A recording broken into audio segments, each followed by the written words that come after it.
Bonjour et bienvenue sur Direct Gestion. Bonjour Fabrice. Bonjour Lucie, bonjour à tous. Alors ce matin, on va parler des indices américains et surtout du Nasdaq parce que la dernière fois que nous avions atteint le seuil d'aujourd'hui, c'était il y a 15 ans, qu'on n'avait pas atteint les 5000 points sur le Nasdaq. Eh bien, la dernière fois, on parlait de la bulle Internet. Et oui, c'était il y a 15 ans, pratiquement à une semaine près, le 27 mars 2000, le sommet de la bulle.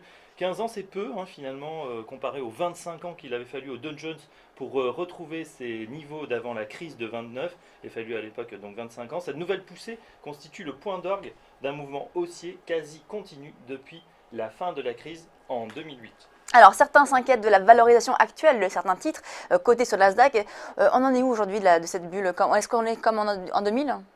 Alors pas encore, puisque effectivement certains investisseurs gardent un souvenir assez cuisant de la nouvelle économie en .com, puisque de 5000 points au sommet de la bulle Internet, l'indice s'était ensuite effondré jusqu'à 1108 points en octobre 2002, donc moins de 2 ans. Mais la comparaison s'arrête là, car la situation de 2015 est très différente de celle de 2000.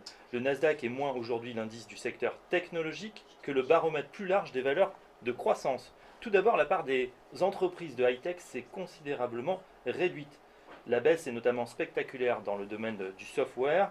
Par exemple, Microsoft a perdu sa première place, évidemment au bénéfice d'Apple.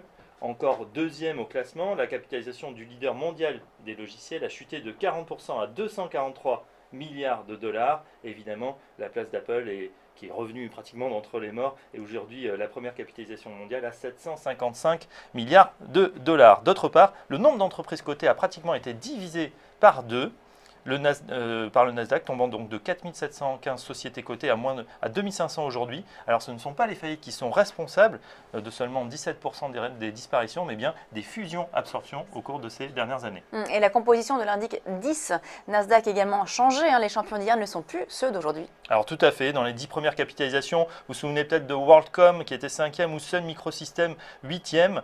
Le premier, bien sûr, a sombré corps et biens lors d'une faillite retentissante en 2002. Le second, lui, s'est fait racheter par Oracle en 2009, mais c'est surtout l'arrivée des petits nouveaux qui a largement alimenté la hausse du Nasdaq. Alors Google, Facebook et ses 200 milliards, tandis que l'action Netflix, introduite à 15 $ en 2002, vaut aujourd'hui 477. Enfin, le constructeur automobile Tesla, son titre a été multiplié par 11,5 en même pas 5 ans. Ce n'est pas terminé, d'autres frappent aux portes de l'indice Nasdaq et se valorisent déjà en milliards. On pense à Uber, entre 40 et 80 milliards, Airbnb, etc. Alors, bulle ou non spéculative cette fois-ci? Sur certains dossiers, on pourrait le penser. Pourtant, si on regarde les niveaux de valorisation, ils n'ont plus grand-chose à voir avec ce qu'ils étaient il y a 15 ans. Le fameux ratio cours sur bénéfice, le PER, était en moyenne de 152 à la fin des années 99. À la fin de l'année 99, il n'est que de 26.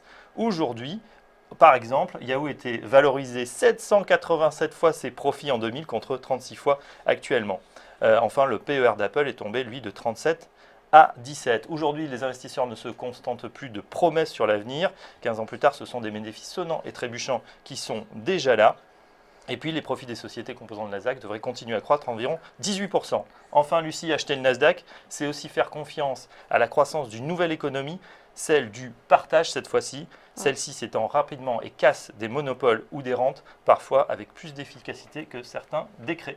Merci Fabrice. On passe à la suite de Direct Gestion. Quel va être votre prochain invité? Eh bien, nous allons recevoir Jean-Paul Bedbès de Bedbès Conseil. Oui, et vous allez parler de quoi? On va parler avec lui, on va revenir sur peut-être ce miracle ou mirage de la nouvelle économie, et on va évidemment reparler de la crise grecque et de l'économie globale. Eh bien, très bon débat donc sur Direct Gestion. Vous allez commencer d'abord avec un gérant, 3 questions. Tout à fait.